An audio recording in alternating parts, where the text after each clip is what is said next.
洪水末日，寒风裹挟着拳头大的冰粒砸在窗户上噼啪作响，我却窝在绑定成功的生态园系统里，悠闲地侍弄着刚成熟的草莓。外面天崩地裂，海水倒灌，而我的生态园中气候宜人，果香四溢，一切都井然有序。上一世，我和闺蜜因为一包压缩饼干彻底撕破了脸。我本想与她平分，共度难关，她却毫不犹豫地将我推下了天台。最后，我在冰冷污浊的洪水中挣扎，看着他们扬长而去的背影，最终力竭沉没。再睁眼，我惊骇地环顾四周，发现身下不再是令人窒息的浑水，而是躺在和闺蜜合租的温馨公寓里。身下是熟悉的柔软床垫，掌心传来棉布细腻的触感，那温暖干爽的感觉，真实得让我心脏抽搐，泪水瞬间决堤。不仅是因为这匪夷所思的重生，更是因为那刻骨铭心的背叛与恨意。这失而复得的安宁让我恐慌，生怕是濒死前的幻象。我猛地抓过床头柜上的手机，屏幕上清晰地显示着2035年8月，我竟然回到了洪水灾难发生前的1个月。突然，我面前出现了一块蓝色光屏，检测到强烈生存执念，末日生态园系统为您激活，请确认绑定并完成初始引导。我心跳如擂鼓，指尖微颤，按下了确认。绑定成功，请宿主完成新手引导，开启您的生存之旅。我顺着指引一步步操作，最终一个发光的选项出现在眼前，生态园系统。几乎没有犹豫，虽然不知道这个东西是做什么用的，但是从末日回来的我，想要抓到一切能让我活下去的东西。界面瞬间被充满生命力的绿意和暖光覆盖，一股柔和的力量将我包裹。下一秒，我已然站在一片松软肥沃的土地上，旁边还有一汪清澈见底的泉水，散发着淡淡灵气。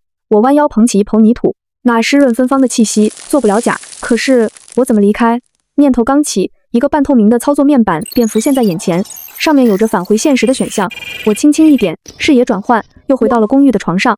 还没等我从震撼中平复，楼下传来了钥匙转动门锁的声音，紧接着是闺蜜宋娇娇那娇俏又带着一丝刻意亲昵的呼唤：“亲爱的，我回来了，给你带了你最爱的芋泥奶茶哦。”胃里一阵生理性的不适翻涌上来，就是这种语调。上一世她就是用这种语调哀求我，说只是暂时保管，骗走了我父母留下的最后遗产，一套位于老城区的房本。最后，他却为了一包压缩饼干对我恶语相向，为了几片净水药片就能眼睁睁看着我被推入深渊。我深吸一口气，强行压下翻腾的恨意，用尽量平稳的声音回应：“先放那儿吧，我有点头疼，想再躺会儿。”我需要冷静，需要规划，而且这辈子我要复仇，让他体会到我上辈子死亡的感觉。第二天一大早，我趁着宋娇娇还在睡梦中，蹑手蹑脚地开门，匆匆套上外套，我赶紧逃离了这个曾经充满欢声笑语，如今却令人窒息的公寓。末日重生，随着洪水危机逐步到来，我利用系统建造堡垒，反杀吸血鬼闺蜜，却不料还有更大的危机在后面。我站在依旧繁华却暗流涌动的街头，上一世末世降临后的惨状，城市被浑浊海水吞噬，人们在水深火热中挣扎求生，如同噩梦般在眼前闪回，那毁灭倒计时的钟声仿佛就在耳畔轰鸣。手机传来震动，我掏出一看，请宿主尽快升级生态园，请选择您要充值的生态积分套餐。屏幕上选项繁多，最顶端是一个终身至尊会员、无限生态积分的选项，但后面跟着的数字远不是我那几张几乎被宋娇娇以各种借口掏空的银行卡所能负担的。工资和积蓄早已所剩无几，但我还有奶奶偷偷塞给我的一枚水色极好的翡翠吊坠。上一世，为了维系那虚假的姐妹情谊，在宋娇娇哭诉家里急需用钱时，我咬牙将这吊坠低价典当，钱大部分都给了她。这一世，此刻她还不知道这吊坠的存在。典当行给出的价格比预想中还要可观，加上我从几个审核宽松的网贷平台紧急套现的钱，凑齐了8万块。我毫不犹豫地将这笔启动资金全部转入系统关联的加密账户。路过一家大型生存物资专卖店，橱窗里陈列的各种净水器、救生艇、高能量食品让我脚步一顿。我突然想起，上一世末世来临后，有一种结构简单却极其有效的便携式海水淡化器，因为材料突然短缺而变得有价无市。而制造它的核心材料之一是一种目前还很廉价的特殊滤膜。几乎没有迟疑，我走进商店，将手中剩余的大部分流动资金都换成了这种滤膜和几套完整的生存包，只留了少量现金。忙碌一天，天色渐暗，我不得不回到那个令人作呕的公寓，继续戴上伪装的面具。宋娇娇见我回来，立刻端着一杯奶茶凑上来，想要像以前一样挽住我的胳膊。在她靠近的瞬间，我假装弯腰换鞋，自然地避开了她的接触。别碰我，头疼的厉害。今天工作上还出了大纰漏，差点被开除，季度奖金肯定是泡汤了。宋娇娇眼底闪过一丝不易察觉的轻蔑和失望，但很快被虚假的关切覆盖。啊，怎么这么倒霉？没关系没关系，工作没了再找嘛。先喝点奶茶，开心一下。蠢货！我心里冷笑，敷衍地应付了几句，我便快步上楼，反锁了房门，立刻点开手机，通过联系到的黑市交易平台，我将提前囤积的绿膜挂了上去，并匿名释放了一些关于材料即将短缺的预测。果然，如同上一世的轨迹一样，相关话题开始在小范围内发酵，我手中的绿膜价格开始悄然攀升。与此同时，我将炒高绿膜获利的大部分资金再次投入系统。恭喜宿主成功升级为终身至尊会员，无限生态积分已到账，请宿主继续引导升级生态园等级。点击升级，生态园的面积豁然开朗，不仅土地扩展，那汪泉水也变成了一个小池塘，旁边还出现了一个基础架构的仓库。系统提示：我可以在此建设一个集储存、加工于一体的多功能基地。指尖在冰凉的手机屏幕上轻点，选择升级。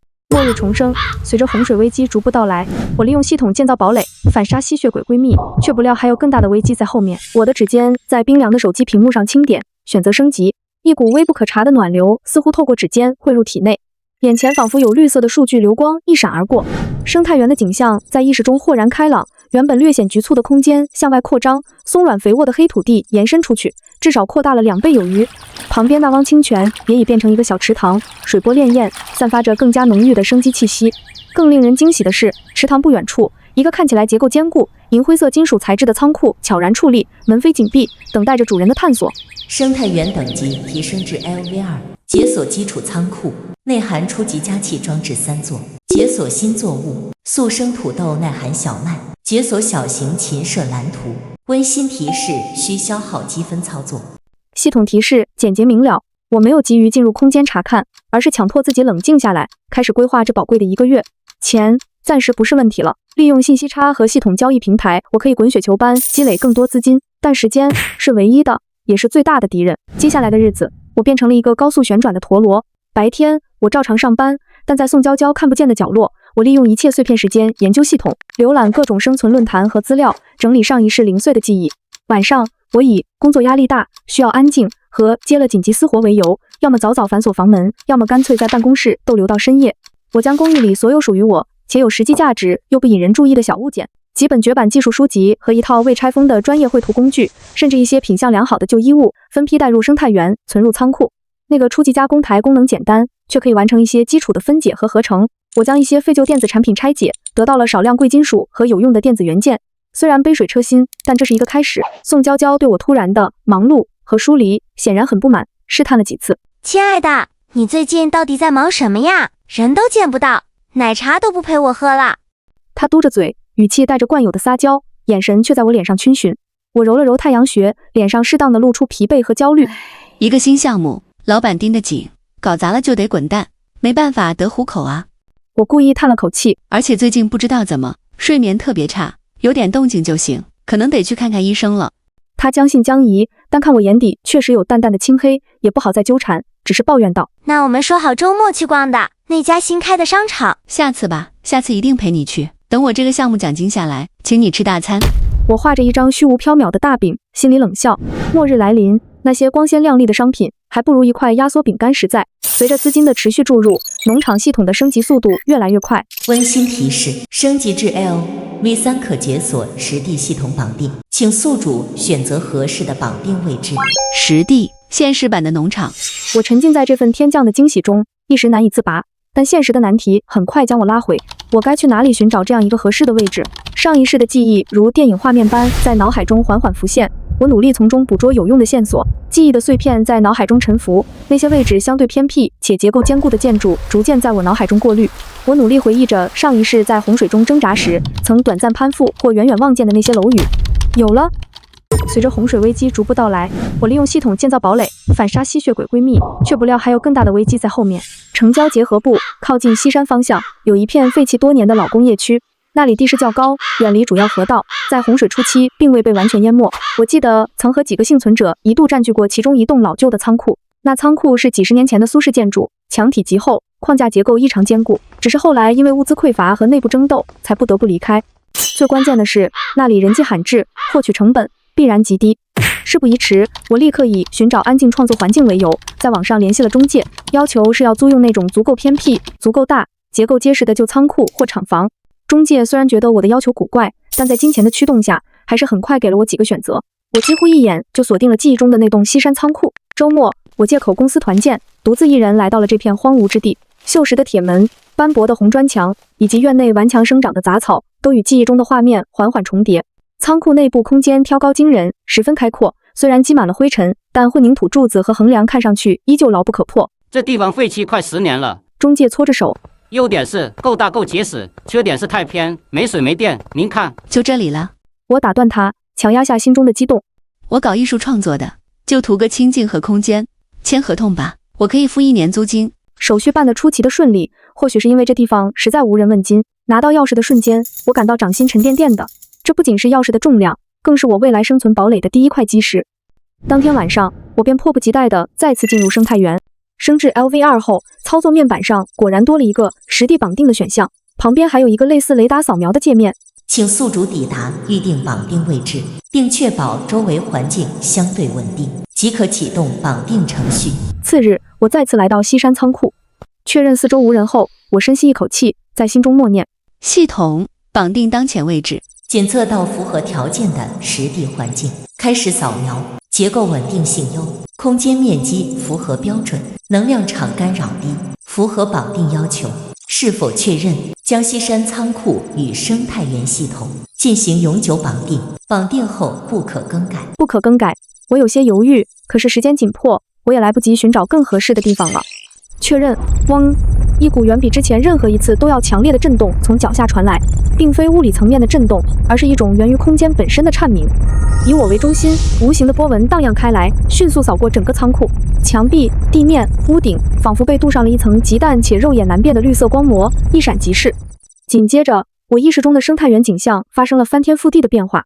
原本那片独立的土地、池塘和仓库的虚影，开始与现实的西山仓库缓慢重叠、融合。虚拟的边界被打破，现实的空间被纳入系统之中。我能看到仓库中央那片最坚实的区域，土地变得更加肥沃黑亮。角落处那口原本干涸的废弃渗水井，此刻竟然汩汩地涌出了清泉，与生态园内的池塘气息相连。而仓库的大片空地，则被系统默认为可规划区域。实地绑定成功，生态园与现实空间融合度10%，解锁部分现实化功能，部分土地现实化，部分水源现实化，微笑基础环境调控，系统等级提升至 LV3，解锁新建筑，初级工坊，解锁新作物要用薄荷应急原光草，解锁小型禽舍建造权限。成功了！我激动地环顾这个焕然一新的城堡，虽然外表依旧破旧，但内里已经截然不同。中央那片大概20平米的黑土地，散发着泥土的芬芳，角落的泉水清冽甘甜。更重要的是，整个仓库内部的空气变得清新宜人，温度也维持在一种体感舒适的程度。显然，这是系统中基础环境调控的效果。有了实地，我的囤货和建设计划可以大刀阔斧地展开了。资金通过绿魔的炒作和后续几次小规模的投机快速积累。我没有再回那个令人窒息的公寓，而是直接住进了仓库。好在宋娇娇对我连续加班和出差的借口并未过多怀疑，或许在她看来，我拼命工作正好方便她挥霍。我将仓库进行了简单的分区：生活区、种植区、仓储区、加工区。通过不同的渠道，我开始大规模采购系统里没有的物资，尤其是各种耐储存的罐头、压缩饼干、维生素片、抗生素等常用药品、绷带、碘伏等医疗用品。我知道守着系统自然不会缺了我的吃食，可是末日之下，能相信的只有自己。况且药品是系统不能直接生成的，成吨的物资被我用租来的货车分批运回仓库，每一次运输都小心翼翼，选择在深夜进行，并且把运来的物资都存放在了系统自带的仓库里。这些物资大部分被分门别类地堆放在仓库的实体区域，而其中最珍贵的一部分，如药品、精密工具、种子，以及后期高价购得的太阳能电板、蓄电池、小型柴油发电机和燃料，都被我存入了系统仓库的最深处。甚至为了更加完善，我投入了更多资金，解锁了附加的保险密室功能。系统的保险密室具有完美的保鲜和防盗功能，是存放战略物资的最佳地点。工坊也被我建立起来了，就坐落在仓库的角落。利用工坊的基础设备，我将囤积的一些金属材料加工成加固门窗的构件，将收集来的雨水通过简易过滤装置处理后储存起来。虽然有了系统水源，但多一手准备总是好的。等末日真的来临的时候，即便系统消失了，我也可以凭借这些活下来。同时，我也没有停下生态园内部的经营。土地扩大后，我立刻种植了速生土豆和耐寒小麦。系统出品的种子生长周期极短，土豆不到2周就能收获一茬，小麦也只需要20天左右成熟。而且产量惊人，这确保了即使在极端情况下，我也有持续的食物来源。要用薄荷和应急荧光草，我也各种植了一些。前者可以应对常见的感冒发烧，后者则在夜晚能提供柔和的照明，节省能源。小型禽舍的建造需要不少积分和现实材料，但我还是咬牙建了起来，并通过特殊渠道购买了几对受精的鸡蛋和鸭蛋，利用系统禽舍自带的孵化功能，成功获得了第一批家禽。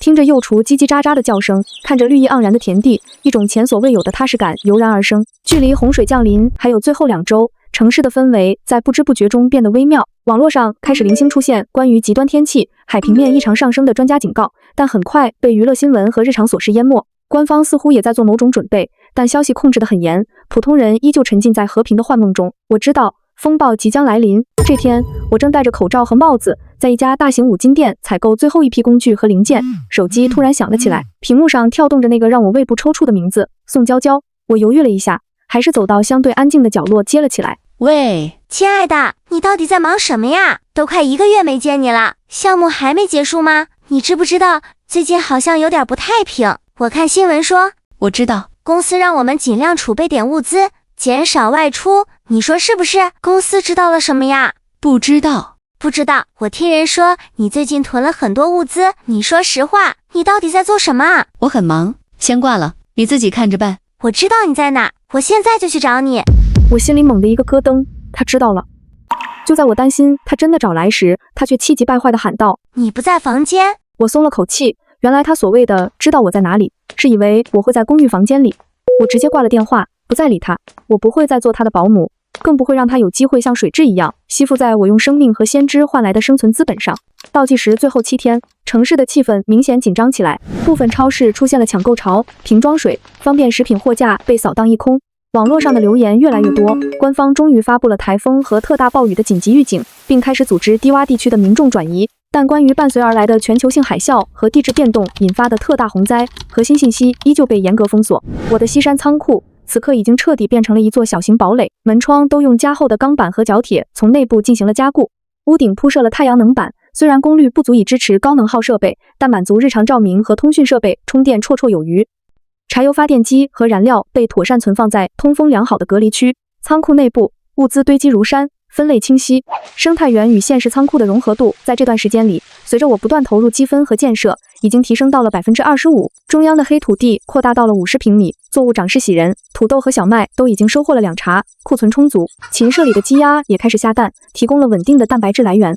那个小池塘如今已变成一个小型水池，水质清冽，富含能量，直接饮用也甘甜无比，而且似乎有微弱的促进伤口愈合和恢复体力的效果。我甚至利用工坊和囤积的材料，改造了一艘轻便坚固的冲锋舟，存放在仓库大门旁，随时可以启用。此刻，我站在仓库加固过的瞭望窗口前，望着远处城市依旧闪烁的霓虹。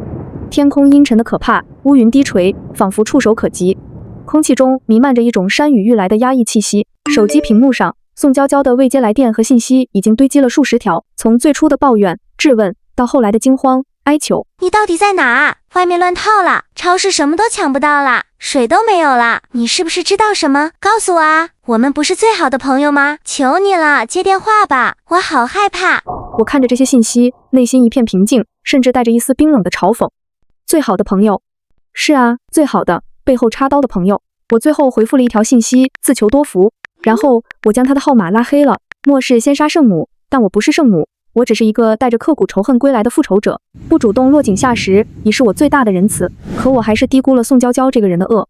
尽管我依靠着上一世的记忆，已经很努力地避开和宋娇娇的接触，我一直认为只要我不接触她，就不会被她缠上。至于复仇，我一直认为那都是要建立在我活着的前提下。我当然想复仇，我想让她付出最惨痛的代价，想让她也尝一尝我上一世所经历的痛苦，尝一尝被洪水卷走无能为力的滋味。可是我得先活着，活着才有机会。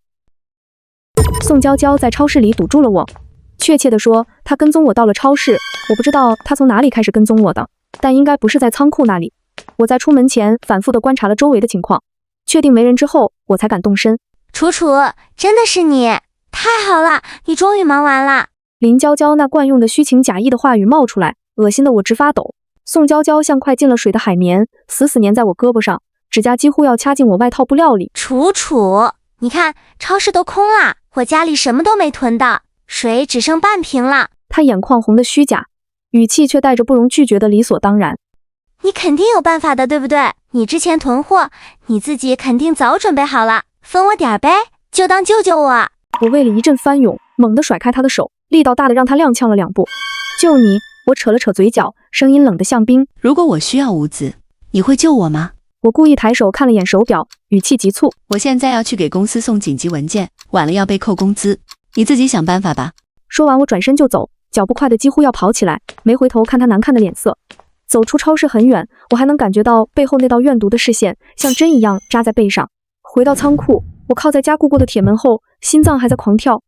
宋娇娇能跟踪到超市，就说明她没放弃缠上我，这次能甩脱，下次未必有这么幸运。万一她真摸到仓库附近，我的堡垒就彻底暴露了。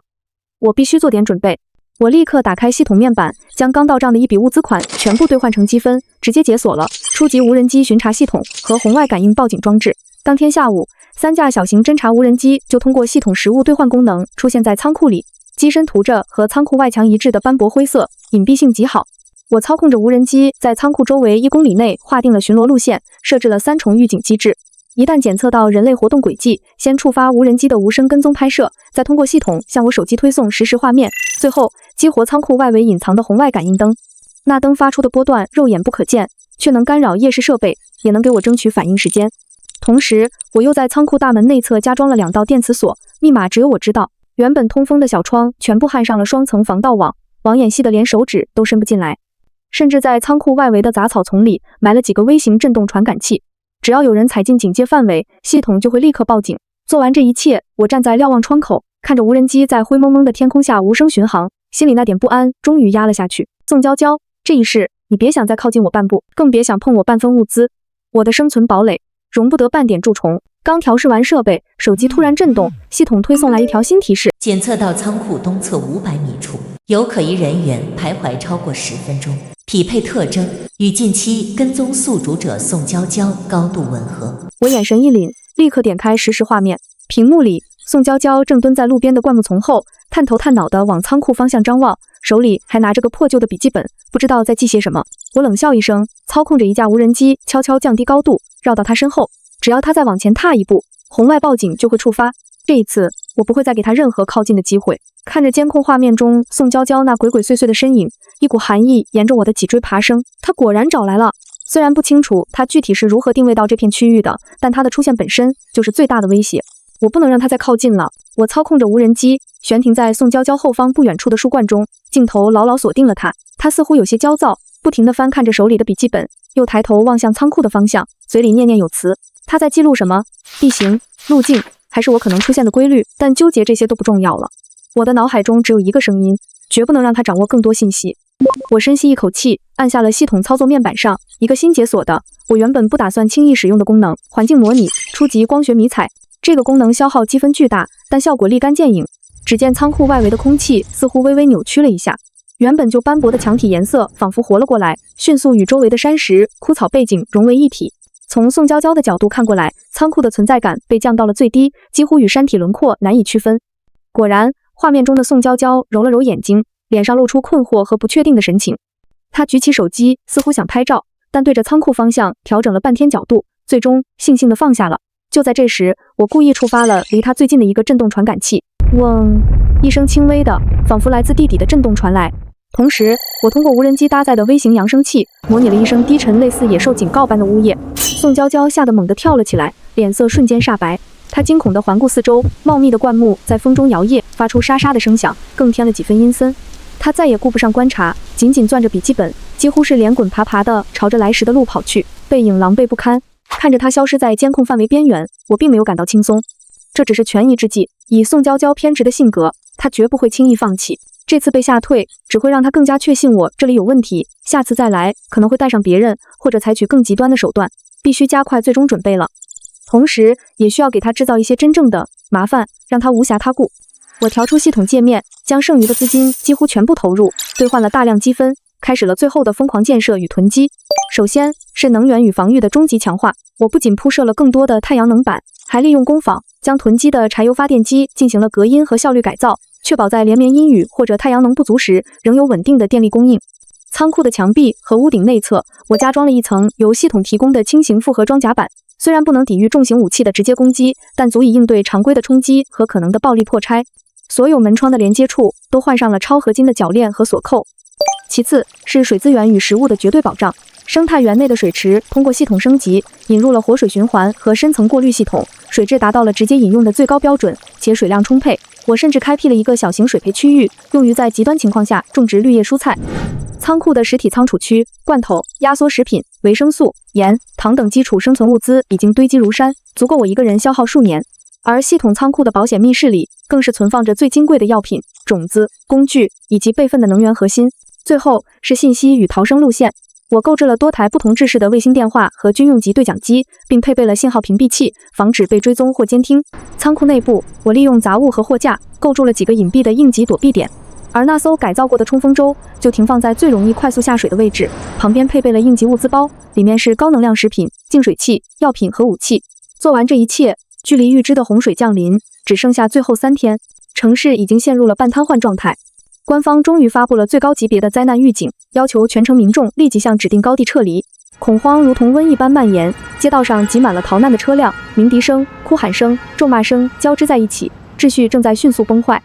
手机早已切成了极简的灰白界面，只剩下天气预报、物资地图和监控系统3个图标冷冷地悬在桌面上。我划掉最后一个社交软件的红点时，指尖在宋娇娇的朋友圈缩略图上停留了半秒。那是张阳光满意的阳台照片，绣球花开得正好，背景储物间门缝里隐约露出半箱矿泉水的影子。就是这扇没关严的门给了我灵感。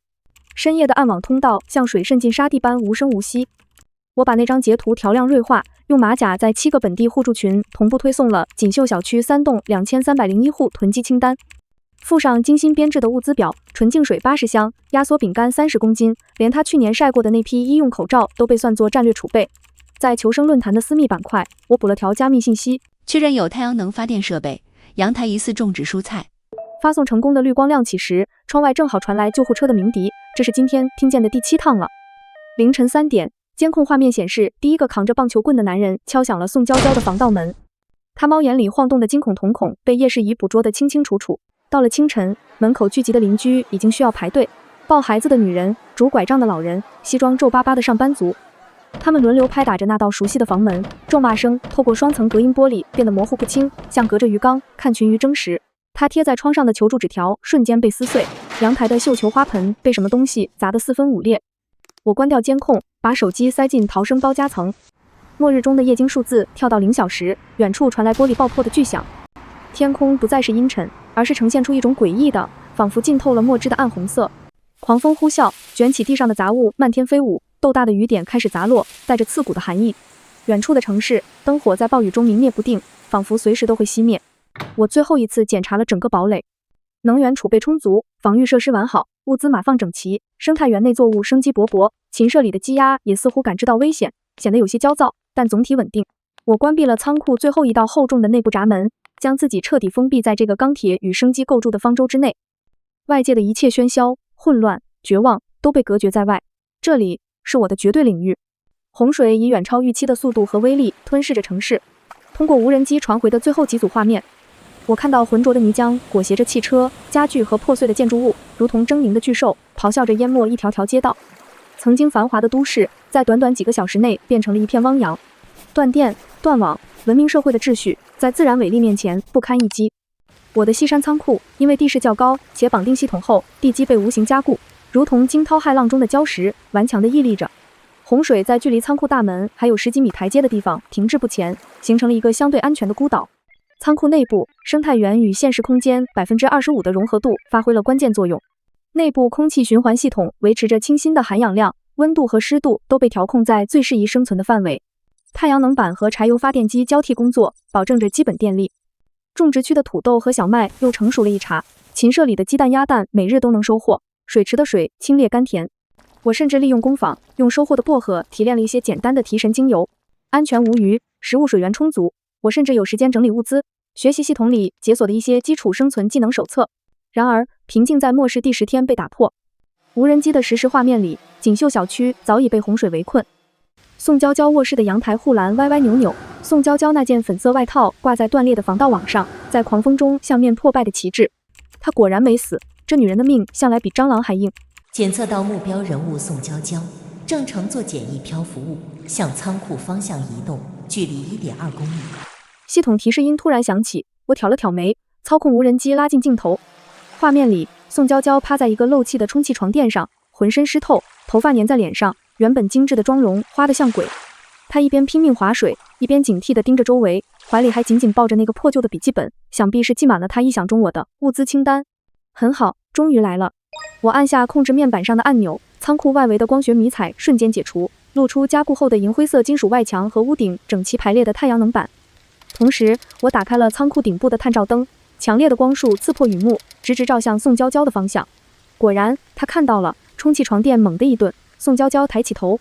当看清那座在洪水中宛如孤岛般坚固的仓库时，眼睛瞬间亮得惊人，那是混杂着贪婪、狂喜和得救希望的光芒。她像是打了鸡血，手脚并用地加快速度，朝着仓库冲来。楚楚，楚楚是你吗？隔着汹涌的洪水，她嘶哑的呼喊声断断续续传来。我就知道你在这里，快救我！我没有回应，只是静静看着她一点点靠近。当她终于抓住仓库外墙固定的救生梯时，整个人几乎虚脱，瘫在梯阶上，大口喘着气，脸上却挂着志在必得的笑容。楚楚，我就知道你不会不管我的。她抹了把脸上的雨水，努力挤出惯有的娇柔表情。你看我多惨啊，家里被抢光了，差点死在洪水里。还好我记得你说过要找个偏僻的仓库搞创作，我一路问一路找，终于找到你了。她见喊叫无用，宋娇娇开始试图攀爬仓库外侧的台阶和管道，但经过我加固和特殊处理的外墙，光滑且无处着手，她几次尝试都滑落回水里，呛了好几口泥水，更加狼狈。让我进去，楚楚，我们不是最好的朋友吗？你不能见死不救。她开始哭嚎，试图用道德绑架。以前是我不对，我错了，你原谅我，给我一次机会，我以后做牛做马报答你。我心底冷笑。上一世他把我推下天台时，可没念及半分最好朋友的情谊。我依旧沉默，像看跳梁小丑一样看着他。宋娇娇的耐心终于耗尽，伪装的和善与可怜瞬间剥落，露出底层狰狞的怨毒。楚楚，你个坏人，你不得好死！你肯定囤积了很多东西，就是想看我死。你开门，不然等我进去，我一定弄死你！他疯狂地拍打着水面，咒骂声不堪入耳。就在这时，一阵异常的湍流涌来，他那个破筏子眼看就要散架。宋娇娇惊恐地抓住一块漂浮的木板，眼神绝望地看向仓库紧闭的大门，又变成了哀求：“救我！求求你，拉我一把！”我深吸一口气，知道是时候了。复仇的火焰在我心中冷静地燃烧，我不需要亲自动手沾染血腥，我只需要收回那微不足道、本就不该给予的怜悯。我转身走进仓库内部，通过一个隐蔽到只能从内向外开启的观察小窗，出现在了仓库大门上方的一个小平台上。看到我终于出现，宋娇娇眼中爆发出狂喜的光芒。楚楚，你终于……她的话戛然而止，因为她看到我手中拿着的并非食物或绳索，而是一个橘黄色最普通不过的游泳圈。这个给你。我声音平静无波，将救生圈扔了下去，准确地落在她触手可及的水面上。宋娇娇愣住了，看看救生圈，又看看我，脸上是难以置信的荒谬。你就给我这个啊？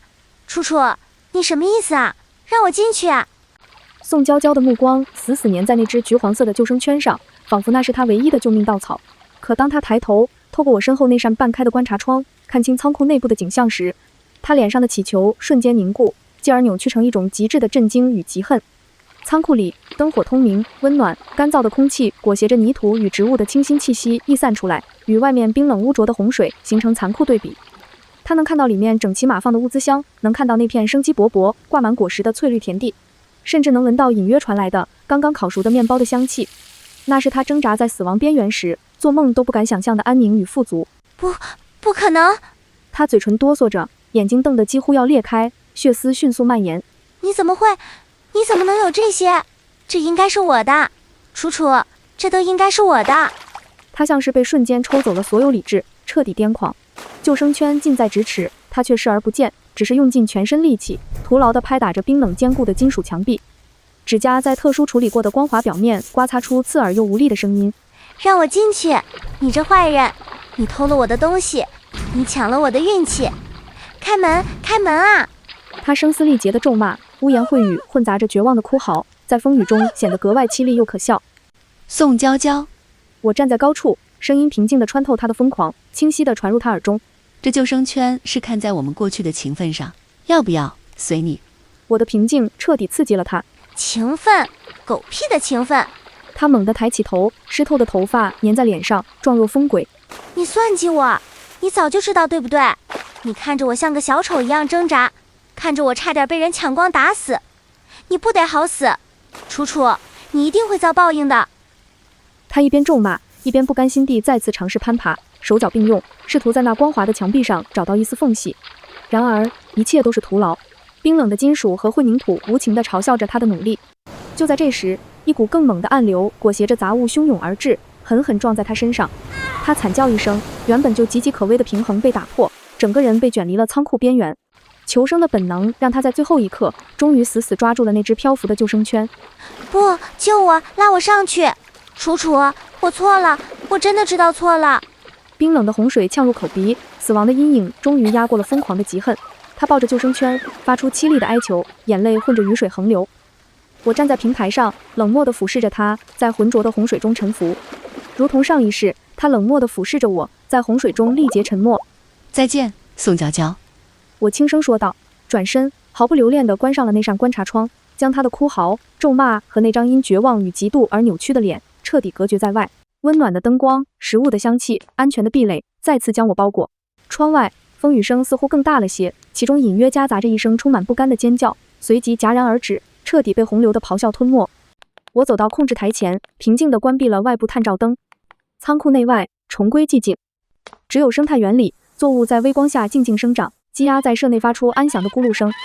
我的堡垒，我的世界，不容玷污。仇恨的业火已由他自身的贪婪与恶念亲手引燃，并最终将他反噬。我拿起水壶，给一株刚刚开花的草莓浇了浇水。新的生活才刚刚开始。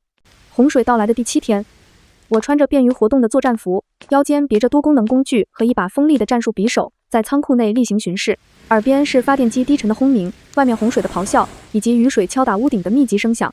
这是一种奇特的孤寂感，仿佛整个世界只剩下我和这座堡垒。偶尔能听到远处传来的零星枪声、求救的呼喊，以及某种难以形容的、令人心悸的碎裂声。我知道那是秩序崩坏的声音。末世不仅仅意味着天灾，更意味着人祸。最初的几天，我几乎没有合眼，时刻关注着外界的动静和系统的各项读数。食物和饮水完全自给自足，甚至还有富余。我开始系统的整理物资，利用工坊加工一些可能需要的小工具。偶尔翻阅之前下载到本地硬盘的各类技术资料和书籍，为可能漫长的蛰伏期做准备。大约在洪水发生后的第10天，暴雨势头稍减，但天空依旧阴沉，洪水水位稳定在一个较高的水平，不再上涨，却也未见明显回落。这天下午，我正在检查冲锋舟的发动机，仓库东侧的红外报警器突然发出了尖锐但并不响亮的蜂鸣。这是系统设定的2级警报，意味着有生物靠近，但并非人类或大型危险动物。我立刻切换到监控画面，只见在仓库侧面一处地势稍高但未被完全淹没的坡地上，一只浑身湿透、毛发脏污的大型犬正踉跄着试图寻找落脚点。它看起来像是某种混血的狼犬，体型不小，但此刻瘦骨嶙峋，一条后腿似乎受了伤，行动不便。它的眼神里充满了疲惫、警惕，还有一丝求生本能驱使下的倔强。它试图啃食坡地上一些顽强的草根，但显然无济于事。我的心微微一动。在上一世，我也曾见过一些动物在末世中挣扎求生，甚至有些幸存者会驯养它们作为警戒或帮手，但更多的是它们变成了饥肠辘辘的人类的食物。我犹豫了一下，我的物资虽然充足，但多一张嘴就意味着多一份消耗，而且大型犬的食量不小。更重要的是，引入一个不确定因素是否会带来风险。就在这时，那只狼犬似乎嗅到了什么，抬头望向仓库的方向。它的鼻子抽动着，仿佛闻到了生态园内泥土和植物的清新气息，还有禽舍里鸡鸭的味道。它喉咙里发出低低的呜咽，不是威胁，更像是一种渴望。我注意到它的眼神，虽然狼狈，却没有野兽般的凶光，反而有一种通人性的智慧感。它没有试图冲击仓库，只是远远地望着，然后低下头，继续徒劳地啃着草根。一种同是天涯沦落物的感觉涌上心头。在这片毁灭的洪水中，它和我一样，都是在努力求生的孤独个体。我做出了决定，我没有打开主门，而是通过系统操控，将一块大约1斤重、用系统泉水简单煮过的土豆，通过一个靠近那片坡地、原本用于紧急情况下传递小物品的狭窄管道推了出去。我仔细检查了管道口有防护网，确保它无法钻进来。土豆滚落到坡地上，狼犬吓了一跳，警惕地后退几步，盯着那块散发着食物香气的土豆。他看看土豆，又看看管道口，犹豫了很久。最终，饥饿战胜了警惕，他小心翼翼地靠近，快速叼起土豆，狼吞虎咽地吃了下去。吃完后，他再次望向管道口，眼神中的警惕少了一些，多了一丝疑惑和感激。他甚至轻轻摇了摇尾巴。就这样，我开始了对这只意外来客的投喂。每天固定时间，通过管道送出一些食物，有时是土豆，有时是少量碾碎的麦粒，混合着系统泉水。我甚至用工坊简单处理了一些草药，混在食物里，帮他处理腿伤。他很聪明，从不试图冲击仓库。吃完食物后，会找个相对干燥的地方趴下休息，仿佛在为我站岗。我们之间形成了一种无声、基于生存需求的默契。我给他食物和庇护，他则用他的存在为这片死寂的洪水世界增添了一丝生机，也某种程度上驱散了我的部分孤独。我给他起了个名字，叫雷霆，希望他能像雷霆一样顽强，也希望他能驱散一些阴霾。时间一天天过去，洪水开始缓慢退去，但留下的是一片狼藉的淤泥、废墟和潜在的危险、疾病、饥饿，以及彻底释放的人性之恶，开始在幸存者中蔓延。通过无人机偶尔的侦查，我看到了水上漂浮的尸体，看到了为争夺一小块干粮或一瓶净水而发生的血腥争斗，也看到了零星燃烧的火光，不知道是炊烟还是毁灭的痕迹。我更加谨慎，严格控制无人机的出动频率和范围，避免引起注意。我的生态园系统在稳定运行，作物一茬茬收获，仓库里的物资甚至比我预想的还要经用。我开始尝试种植一些新的系统解锁作物，比如具有轻微解毒效果的银叶草，以及可以用来制作简单绳索的韧皮藤。工坊也被我利用起来，用囤积的金属材料打造了一些更趁手的近战武器和加固件。我原以为日子可以这样平静地过下去，可是天不遂人愿，一场异常猛烈的暴雨再次席卷天地，狂风呼啸，几乎要掀翻一切。雨水不再是滴落，而是像瀑布般从天空直接砸下，视线所及一片模糊。雷霆蜷缩在坡地一处勉强能遮风挡雨的凹陷里，浑身湿透，冻得瑟瑟发抖。但他依旧没有离开，也没有发出乞求的哀鸣，只是固执地守在那里。透过被雨水模糊的监控画面，看着那个在狂风暴雨中颤抖却依旧坚守的身影，我心中最后一丝因为可能的风险而产生的犹豫彻底消散了。我深吸一口气，做出了决定。我没有开启沉重的主门，而是选择了侧面一扇较小、更隐蔽且带有双重锁闭结构的应急门。我穿上雨披，拿起放在门边的复合弓，警惕地通过门上的观察孔，再次确认外部情况。除了暴雨，别无他物。雷霆！我隔着门喊了一声，声音在雨声中有些失真。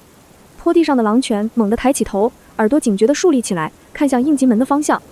我缓缓将门推开一条缝隙，风雨立刻灌了进来。我朝他招手：“进来，快！”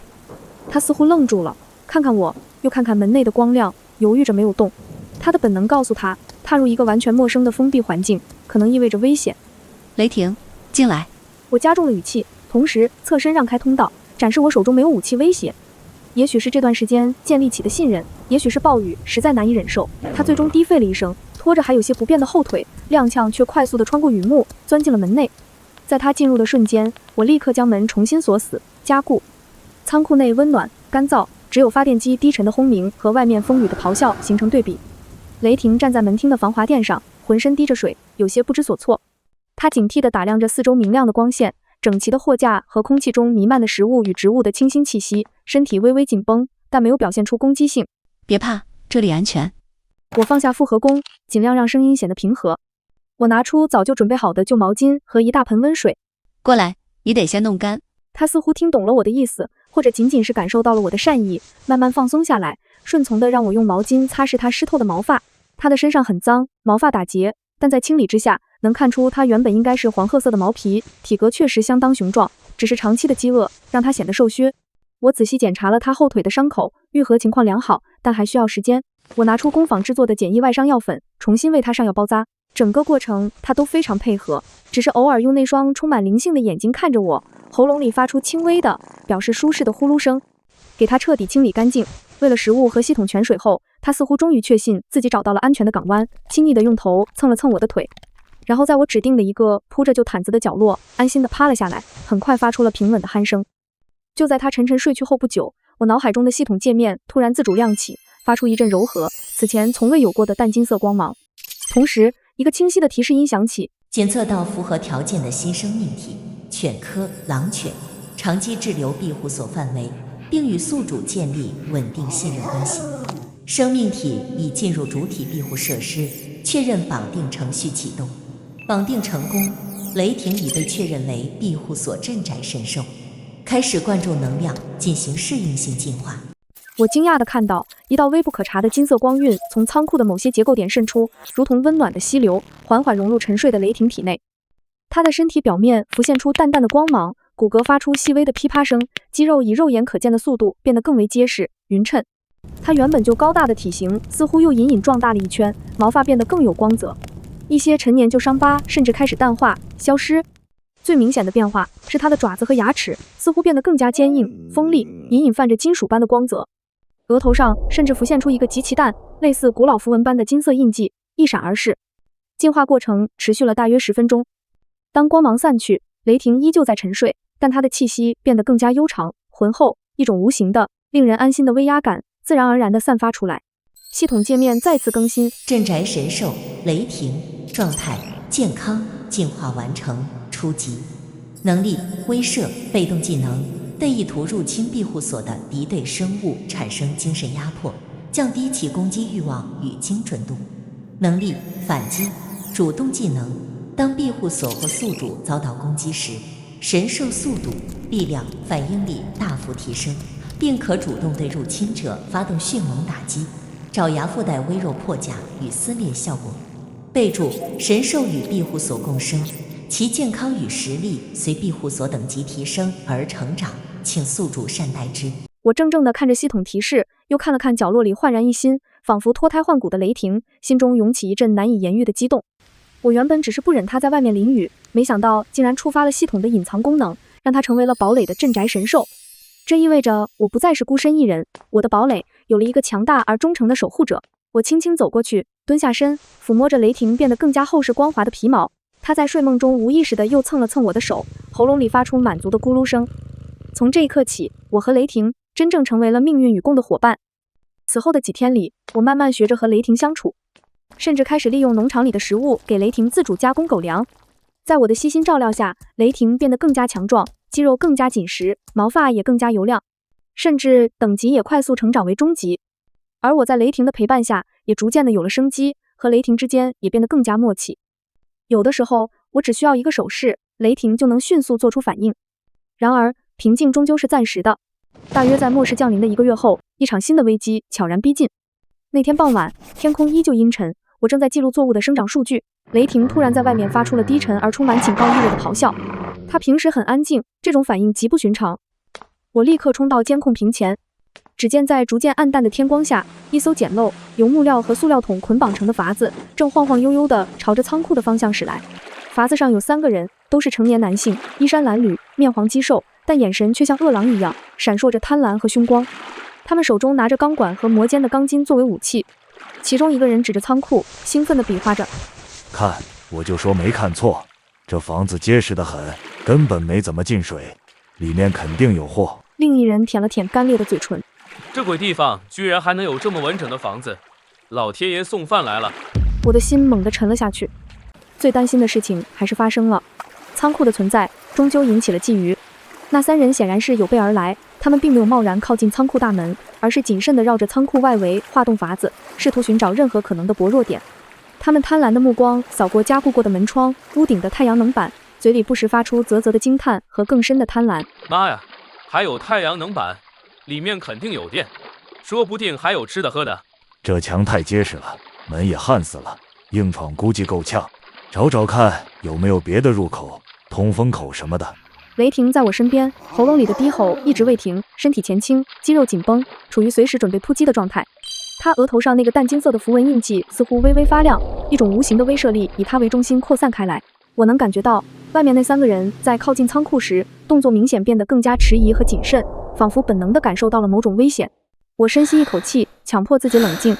我检查了所有门锁和防御设施，确认都处于最佳状态。然后我拿起了复合弓，搭上了一支狩猎箭，通过观察孔死死盯住他们的动向。他们最终停在了我之前投喂雷霆的那个小管道口附近。那个管道口虽然有防护网，但毕竟是相对薄弱的地方。这里，这个口子好像能通里面。一个瘦高个兴奋地叫道。其中一人拿起钢管，试图撬开防护网，但那是系统加固过的合金网，岂是人力能轻易撼动的？他撬了半天，纹丝不动。让开，我来。另一个身材粗壮的男人骂骂咧咧地接过钢管，用尽全身力气猛砸。沉闷的撞击声在仓库内回荡，刺激着耳膜。就在这时，雷霆猛地发出一声震耳欲聋的咆哮，声音中蕴含的威压远超以往，连我都感到心头一凛。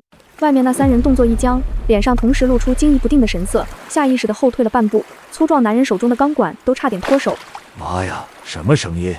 好像有狼。这地方怎么会有狼？感觉有点邪门。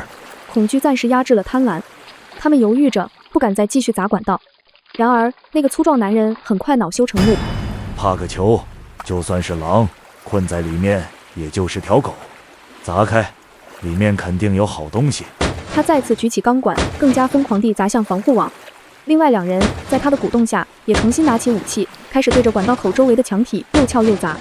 我知道不能再等了，被动防御只会助长他们的气焰，我必须展示力量，让他们知难而退。我瞄准了那个粗壮男人脚下的木筏边缘，扣动了扳机。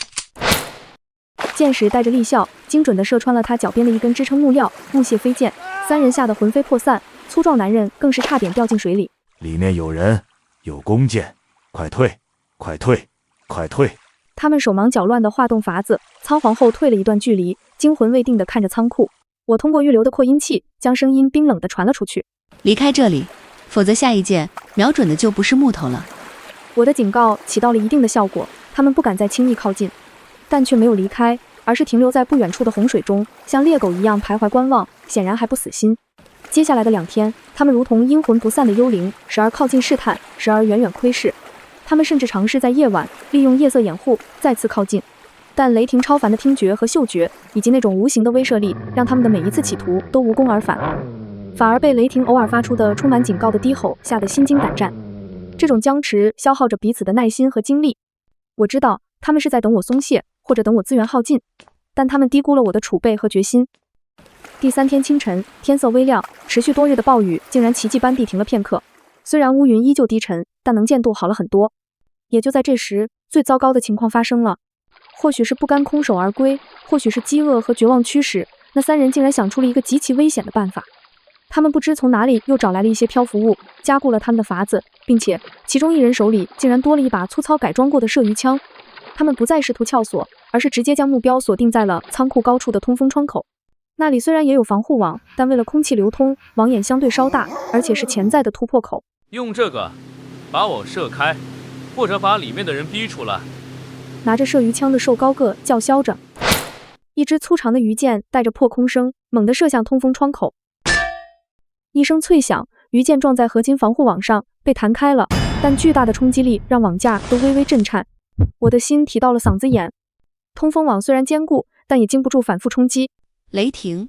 我低喝一声，雷霆会意。他无法直接攻击到外面的人，但他冲到通风窗下方的墙壁处，发出更加狂暴和充满杀气的咆哮。那股无形的威慑力几乎凝成实质，试图从精神上击垮入侵者。外面3人显然受到了影响，动作再次变得慌乱，射出的第2箭歪歪斜斜地擦着屋顶飞过。但那个拿射鱼枪的瘦高个似乎格外执着，他稳住身形，再次装填，瞄准了同一个点。妈呀，跟他拼了，射穿他！就在他即将扣动扳机的瞬间，异变陡生。或许是连日的暴雨冲刷，或许是他们的筏子撞到了水下的障碍物，筏子一侧的捆绑绳突然断裂，整个筏子瞬间倾斜解体。救命！救命！3人惊呼着落入冰冷浑浊的洪水中，其中2人慌乱地抓住散落的漂浮物，拼命挣扎。而那个拿射鱼枪的瘦高个在落水时似乎被自己的武器绊了一下，呛了好几口水，挣扎得最为狼狈。机会！我脑中闪过这个念头，如果此时他们溺毙，危机自然解除。然而我低估了人在绝境中的疯狂和卑鄙。那个粗壮男人在慌乱中看到了正在岸边警戒咆哮的雷霆，一个恶毒的念头在他心中升起。他猛地抓住一块漂浮的木板，用力朝着雷霆砸去，同时对着还在水中挣扎的瘦高个大喊：抓住那条狗，把它拉下水，逼里面的人开门。这突如其来的攻击让雷霆下意识地后跳躲避，而那个溺水的瘦高个闻言像是抓住了最后一根稻草，竟然真的朝着雷霆所在的方向用尽最后力气扑腾过去，伸手想要抓住雷霆的后腿。雷霆，小心！我失声惊呼，想也不想地打开了应急侧门，冲了出去。我绝不能让他们伤害雷霆。就在我冲出门的瞬间，那个瘦高个的手已经触碰到了雷霆的后腿皮毛。雷霆反应极快，回身就是一口咬在了对方的手臂上。瘦高个发出凄厉的惨叫，但他另一只手却死死抓住了雷霆受伤后腿的旧伤处。雷霆吃痛，发出一声闷哼，动作一致。而这时，那个粗壮男人和另一个同伙已经趁机扒住了仓库墙边的凸起，试图爬上来，脸上带着狰狞的笑容，看向我的眼神充满了恶意和得逞的兴奋。出来了，小娘们终于出来了！抓住他！危急关头，我感觉浑身的血液都涌上了头顶，一股从未有过的冰冷和决绝充斥全身，愤怒和对雷霆的保护欲，以及对生存的极致渴望，混合成一股强大的力量。我端起了复合弓，这一次我没有丝毫犹豫，眼神锐利如刀，直接瞄准了那个正试图爬上台阶，伸手抓向雷霆的粗壮男人。放开他，否则我杀了你！我的声音冰冷刺骨，带着不容置疑的杀意。那男人被我的眼神和剑尖所指震慑，动作一顿。而就在这电光火石之间，受伤的雷霆被彻底激怒了。他似乎感觉到我为了保护他而置身险境，一股更加狂暴的力量从他体内爆发出来。一声仿佛真正雷霆般的咆哮震彻四周，他额头上的金色符文骤然亮起耀眼的光芒。他猛地甩头，将咬住的瘦高个狠狠甩飞出去，那人惨叫着跌入洪水，瞬间被卷走。同时，雷霆后腿猛地蹬地，庞大的身躯如同金色闪电般扑向那个愣住的粗壮男人，速度之快远超以往。利爪划过，带着微弱的金芒，轻易地撕裂了男人简陋的防护，在他胸前留下了深可见骨的伤口，鲜血瞬间涌出。男人不敢置信地低头看着自己的伤口，又看看如同神兵天将般的雷霆，眼中的贪婪和狰狞化为了极致的恐惧。怪物！他喃喃着，失去力气，跌入水中，扑腾了2下，便没了声息。剩下的最后一人早已吓得魂飞魄散，拼命游向远处散落的漂浮物，头也不回地逃离了这个他眼中的魔窟。战斗在短短10几秒内开始并结束，我快步冲到雷霆身边，他正喘着粗气，后腿的旧伤处因为刚才的爆发再次渗出血迹，但他依旧警惕地盯着水面，确认威胁彻底解除后才放松下来，用头轻轻蹭了蹭我。我紧紧抱住他，感受着他温暖而坚实的身体，心中充满了后怕和一种难以言喻的坚定。我检查了他的伤口，幸好只是旧伤崩裂，没有伤到骨头。没事了，雷霆，没事了。我轻声安抚着他，同时也安抚着自己狂跳的心脏。我将雷霆带回仓库，仔细为他清理伤口，重新上药包扎。这一次，我用了系统工坊能制作出的最好的伤药。经过这场战斗，我和雷霆之间的羁绊更加深厚。他不仅仅是被绑定的镇宅神兽，更是我可以用生命去守护的伙伴。而我也在生死关头突破了自己的心理障碍。在这个末世，对敌人仁慈，就是对自己和伙伴的残忍。我拥有了保护这一切的力量和决心。外面的洪水在几天后开始加速退去，露出了满目疮痍的大地。但我和雷霆在这个坚固的堡垒中安然度过了最危险的时期。生态园里新一茬的草莓已经红透，散发着诱人的甜香。我摘下一颗，递给趴在我脚边休养的雷霆。他小心翼翼地用鼻子嗅了嗅，然后轻轻叼住，尾巴欢快地摇晃起来。阳光终于艰难地穿透了厚厚的云层，一缕金辉透过加固的窗户，洒在仓库内部，照亮了生机勃勃的作物，堆满的物资，以及我和雷霆身上。